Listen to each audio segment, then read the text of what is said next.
žmogus tūkstantmečius ieško atsakymą į klausimą, kaip būti sveiku. Ir iš tikro, kaipgi tapti sveiku, o jei tokiu esate, kaip tokiu ir išlikti.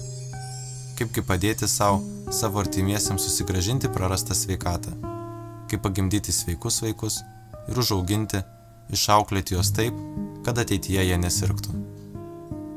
Akademinis mokslas ir šiuolaikinė medicina aiškių atsakymų į šios klausimus neturi. Juk jeigu turėtų, tai visi mes būtume sveiki, ligoninės būtų uždarytos ir iš daugelio medicinos specialybių liktų tik traumatologai. O vidutinis mūsų gyvenimo amžius būtų ne 70, bet 100 metų. Tačiau realybėje mes viso šito dėja nematome. Ir visgi, kaip ir bet kurį klausimą, atsakymas į šį 3 žodžių klausimą yra. Ir dar daugiau. Jį žino kiekviena mūsų planetos gyva būtybė, išskyrus dabartinį civilizuotą žmogų.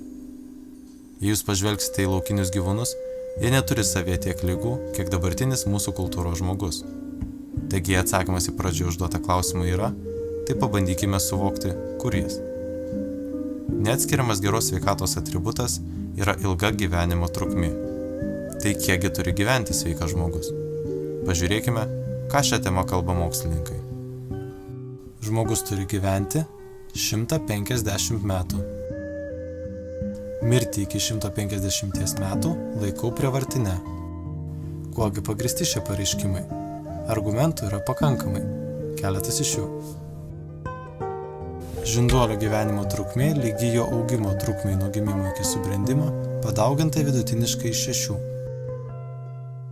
Arklys auga 4 metus, gyvena 25. Kupranugaris auga 8 metus, gyvena 40. Katė auga 2 metus, gyvena 12.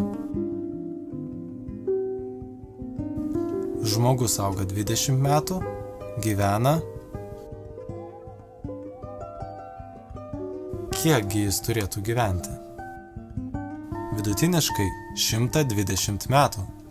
Labai svarbus rodiklis yra smegenų masės ir kūno masės santykis. Kuo šis skaičius didesnis, tuo individas gyvena ilgiau. Šuo 1 su 500. Karvė 1 su 1000. Begemotas 1 su 6000. Žmogus 1 su 45. Tai pats didžiausias santykis sutinkamas gamtoje. Vidutinis žmogaus brendimo amžius 20 metų, smegenų ir kūno masių santykis 1 su 45. Tai kiekgi mes turėtume gyventi? Visi mokslininkai apsistoja ties skaičiumi, esančiu tarp 120 ir 150. Jeigu žmogus gali gyventi ilgiau negu kiti žinduoliai, reiškia žmogaus sveikatos lygis lenkia visą gyvūnijos pasaulį. Tačiau realybėje mes to nematome. Žmogus pats likočiausias sutvėrimas Žemėje. Kodėl? Sulyginkime pradžiai gyvūnų ligas su žmogaus.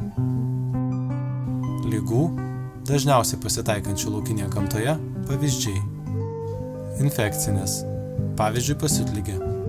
Parazitinės, sukeltos kirmėlių, blusų ir taip toliau. Trauminės. O dabar pažvelkime į dažniausiai pasitaikančių žmogaus ligų sąrašą. Vėžys, insultai, infarktai, nutukimas. Tokio reiškinio gamtoje nėra ir neturi būti.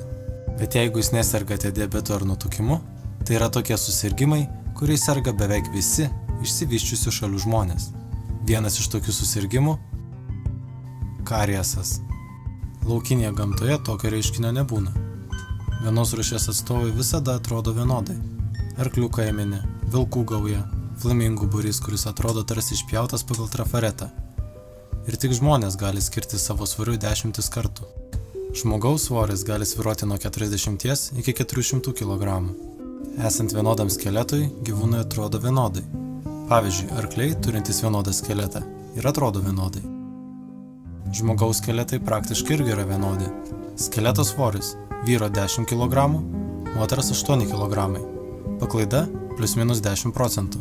Tačiau žmonės, kurių skeletai yra absoliučiai vienodi, gali atrodyti štai taip, taip ir štai taip. Jeigu Leonardas da Vinčis nupiešė žmogų štai tokį, tai mūsų laikais žmogus gali atrodyti ir štai taip. Kodėl taip yra? Kodėl tik žmogus ir jo prijaukinti gyvūnai kenčia nuo šitų negandų? Pabandykime aiškinti. Kiekvienas gyvas sutvėrimas žemėje turi savo programą.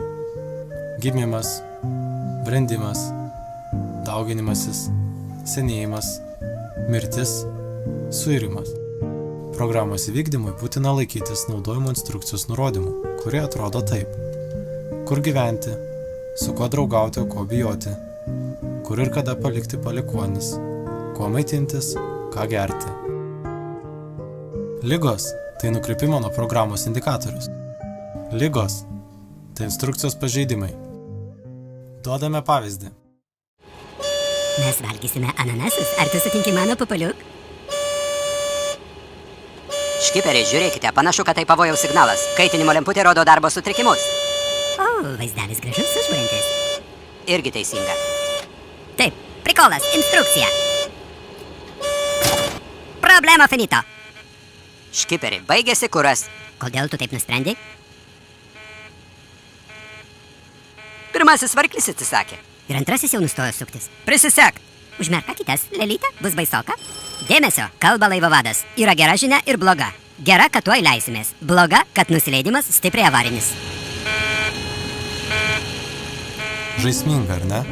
Bet nežiūrinti tai, kad mes suprantame sudaužiusią signalinę lempą pingvino absurdišką elgesį, su savo organizmu mes elgiamės lygiai taip pat. Mums raudona lemputė, kuri rodo, kad organizme kažkas sutriko, yra mūsų ligos. Kai rodiklė rodanti kuro kiekį bake nukrenta iki nulio, jūs nesistengiate pakelti rodiklės. Jūs važiuojate į kuro kolonėlę ir užpildote baką. Ir ne bet kokiu kuru, o tokiu, kuris numatytas jūsų automobilio techninėme pase. Kai jūsų mobilaus telefono indikatorius rodo, kad akumuliatorius išsikrovė, jūs nebandote uždengti pirštų indikatoriaus, bet jungiate telefono elektros srovės tinklą pakrauti ir jungiate ne į 380 V, bet į įkrovimui numatytą. Tačiau su savo organizmais jūs elgiatės dažniausiai visai kitaip. Pavyzdžiui, imkime nutukimo variantą. Žmonės kenčiantys nuo nutukimo bando atsikratyti riebalais. Jie tai daro su dietos pagalba, su kokio nors kankinančio fitneso pagalba. Arba blogiausiu atveju su chirurginės operacijos pagalba, kuri vadinasi liposakcija. Nuo riebalų jie atsikrato, bet vėliau ar anksčiau riebalai jų kūną vėl sugrįžta. Kodėl taip atsitinka? Tai atsitinka todėl, kad mes nepašaliname pačios priežasties. Jei jūs išsikosysite, tai sloga jums nepraeis. Tas pats ir nutukimo atveju. Liposakcija tik pašalins kuriam tai laikui riebalus, bet ji nepašalina jų atsiradimo priežasties. Jie kaip buvo organizmo gaminami, taip ir bus gaminami toliau. Ir taip su visomis ligomis. Ar tai bus onkologija, augliai, kariesas, celiulitas, Kušingo sindromas, išplikimas, žvynelinė, odos problemos ar paprasčiausiai banalūs spuogai. Jūs kiekvienu atveju bandote pakelti kuro indikatoriaus rodiklę.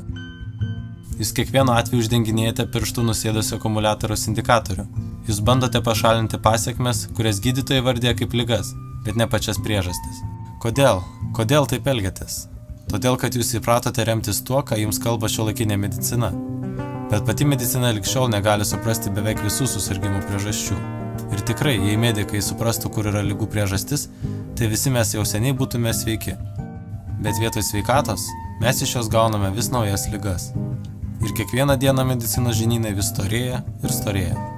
2004 metais Pasaulinės sveikatos organizacijos asamblėjos metu buvo aiškiai pasakyta, jeigu medicina egzistavusi iki mūsų laikų negali sėkmingai gydyti ligų ir palaikyti žmogaus sveikatos, reiškia, ją reikia peržiūrėti. Ir nežiūrinti tai, kad geriausi pasaulio gydytojai ir dietologai bando veikti tuos mechanizmus, kurie jumise įdėti pačios gamtos, jūs ir toliau tęsiate vaistų gerimą, kuriuos išrašo jums gydytojai, to bandydami pakelti ar uždengti indikatoriaus rodiklį. Jūs bandote užslopinti tai, kas rodo jums apie sutrikimą jūsų organizme, apie sutrikimus jūsų biologinėje programoje. Ką jūs galite tokiu atveju padaryti? Tam, kad teisingai ką nors padaryti, reikia pirmiausia aiškiai suprasti, kas tai yra sutrikimas mūsų biologinės programos darbe. Programos sutrikimas – tai mūsų organizmo vartojimo instrukcijos pažeidimas. Pažeidimas programos, kur gyventi, su kuo draugauti, ko bijoti, kur ir kada palikti palikuonis, ką gerti ir svarbiausia, ką valgyti. Mes esame tai, ką mes suvalgėme. Mes pastatyti iš to, ką kadaise suvalgėme. Tai kurgi ta instrukcija? Ja turi kiekvienas gyvas šios žemės sutvėrimas. Kuo vadovaujasi gyvūnai rinkdamiesi? Instinktais. Ir svarbiausias iš jų – išlikimo instinktas. Išlikimo instinktas verčia gyvūną rinktis gyvenamą vietą, jis skirsto gyvūnų visą gyvybę jam pavojingą ir nepavojingą, jis reguliuoja gyvūnų elgesį poruojantis. Šis instinktas parodo gyvūnui vandenį, kuris tinkamas jam gerti, ir maistą, kuris tinkamas jam ėsti. Per kokius pojūčius tai gyvūnas jaučia? Per regą, klausą, lytėjimą, uoslę, skonį. Žmogus išlikimo instinktą evoliucija papildė proto sukurtą patirtimi. Gyvūnai irgi šiek tiek remiasi patirtimi, kuri iš kartos į kartą yra perdodama savo vaikams mokant juos. Tačiau tik žmogaus perdodama vaikams patirtis yra vienintelė tokia didelė. Tai viena iš priežasčių, kodėl žmogaus vaikai taip ilgai auga ir bręsta. Ištisus 20 metų. Mes tapome proto žmonėmis. Tai yra gyvybės rūšimi, kuri savo išlikimo instinktą ėmė grįsti neįgimtomis instinktyviomis savybėmis ir intuicija, bet įgytomis žiniomis. Kai mūsų instinktai papildomi teisinga patirtimi, gyvenimas lengvėja ir ilgėja. Nuo jos priklauso, koks bus mūsų palikuonių gyvenimas. Jei mes perduosime savo vaikams patirtį, kaip gaminti automatus, tankus ir vandenilinės bombas, mūsų vaikų gyvenimas bus toks. Jei mes perduosime savo vaikams patirtį, kaip elgtis gamtoje harmoningai, jų gyvenimas ateityje bus ilgas ir gražus, o jų namai atrodys taip.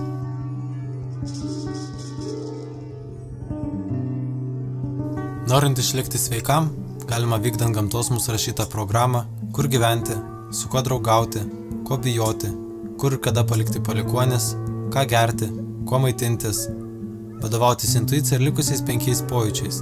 Tačiau dabar dažniausiai šios pojūčius užgožia intensyviai verdančio šiuolaikinio pasaulio vaizdas, garsas, kvapas ir skonis. Tokiame pasaulyje subtiliai intuicija kalbėti yra labai sunku. Tada belieka vadovautis vieninteliu funkcionuojančiu ramsčiu – protu, kuris dar gali kažkiek dirbti ir pragariškomis organizmų sąlygomis. Kitaip sakant, mes esame priversti remtis tik vienokią ar kitokią patirtimi, kuri laikui bėgant mumyse tampa įpročiais. Jei patirtis perdodama gera, įpročiai tampa sveiki. Jei bloga, įpročiai susiformuoja tokie, kad jie mus griauna ir fiziškai, ir dvasiškai. Kas formuoja dabartinę mūsų gaunamą patirtį, kurią mes toliau perdavinėjame savo vaikams? Rinka. Rinka, kurios pagrindinis variklis šiandien yra kuo didesnis pelnas, bet kokią kainą. Rinka – tai iškreipta gamtoje egzistuojančios konkurencijos forma, kai vardan didesnių dividendų peržengiamas visos moralės ir etikos normos ne tik supančios gamtos, bet ir savo gentainių atžvilgių. Kodėl pradėta mano kalba apie sveikatą pakrypo tokia neįprasta jums vaga? Todėl, kad rinka prasiveržė ir galutinai užkariavo ir medicinos sritį. Sritį, kurioje ilgiausiai buvo išlikusi šiokia tokia moralė ir etika. Koks ryškiausias teisingos medicinos požymis? Tai universalumas, naudojamų priemonių minimumas, esant maksimaliam ir ilgalaikiam teigiamam rezultatui.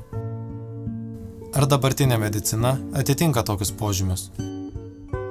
Neretas atvejis, kai naudojamas 100 000 kainuojantis prietaisas, 1000 kainuojantis vaistai, o rezultatas būna nulinis. Jaunas žmogus ne tik nesveiksta, bet keliauja napelin su dar didesniu pagreičiu. Žinoma, prieš tai susimokėjęs gerą sumą už tą rezultatą pats, arba, jei yra draustas, už tą nulinį rezultatą sumokėjome mes visi. Ar mums reikalinga tokia brangi tiek ligoniai, tiek visiems medicina? Ar mums reikalingi tokie kiekiai, tokia įvairovė farmacijos pramonės gaminamų brangių vaistų? Ar yra išeitis iš susidariusios situacijos? Yra. Tai visų pirma, jūsų švietimas. Aiškinant jums, kur slypi tikrosios jūsų sveikatos problemų priežastis ir kaip reikia jums elgtis, kad jų nebūtų, o esančios pasitrauktų ilgam, nevirsdamos kitais sveikatos sutrikimais. Tik medicina, kuri aiškinasi pirminės sveikatos sutrikimų priežastis, gali tapti ilgainiui universaliausia ir tobula. Kuo skiriasi veterinarijos gydytojas, prižiūrintis gyvulių fermą, nuo gydytojo, dirbančio poliklinikoje. Tuo, kad veterinaras gauna atlygį už darbo rezultatą, o gydytojas už darbo procesą. Ar skatina tokia sistema gydytoją tobulėti? Sutikite, kad ne. Geras gydytojas ne tas, kuris greitai pagydo, bet tas, pas kurį pasveikęs pacientas daugiau nesugrįžta, nes gydymas prasideda nuo švietimo, kaip nesusirgti. Kiek pažįstate gydytojų, kurie apsilankimo pas juos metu kalbą pradeda nuo susirgimo priežasties jums aiškinimo? Manau, kad nedaug, nes daugumai gydytojų patiems nelabai įdomu, kur yra tikrosios ligų priežastys. Jei būtų priešingai, mes seniai gyventume beveik nesergančioje visuomenėje. Dabartinė statistika kalba ką kita. Ligos jaunėja, jų daugėja ir jos plinta.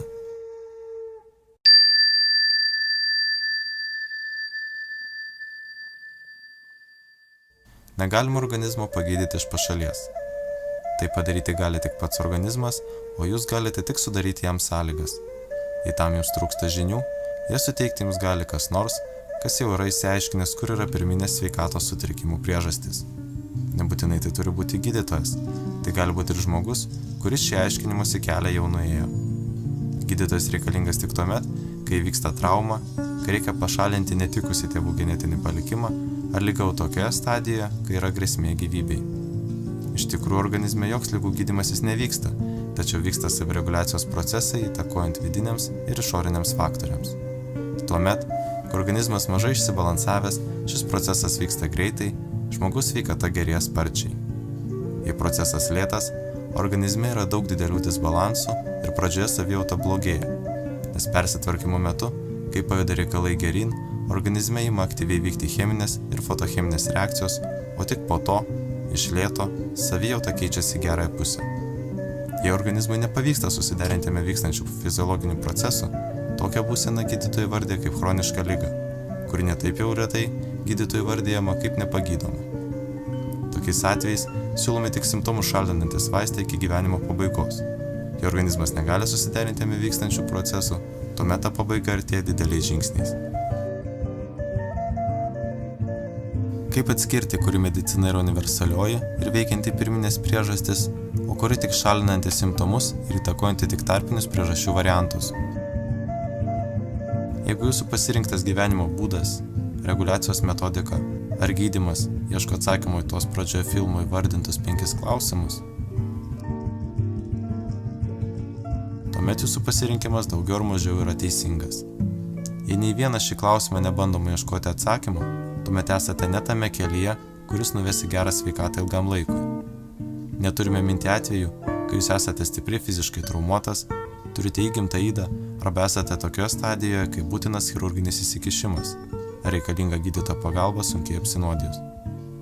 Iš šiame filme pasakyto jau turėjote suprasti, kad nepavyks atsikratyti perteklinių riebalų kūne, jei bus tai tik vienintelis tikslas. Riebalai apkūniems dingsta, o liesiems užauga savaime, kai savo užsibrėžimi visai kitokie tikslai ir tik po to jų aktyviai siekiama. Tik nuolatinis gyvenimas pagal gamtos padiktuotus, bet ne pseudomokslo, o to labiau ne pagal rinkos sukurtus dėsnius, garantuoja gyvenimą be ligų iki amžiaus, apie kurį filmo pradžioje rašė Nobelio premijos laureatai.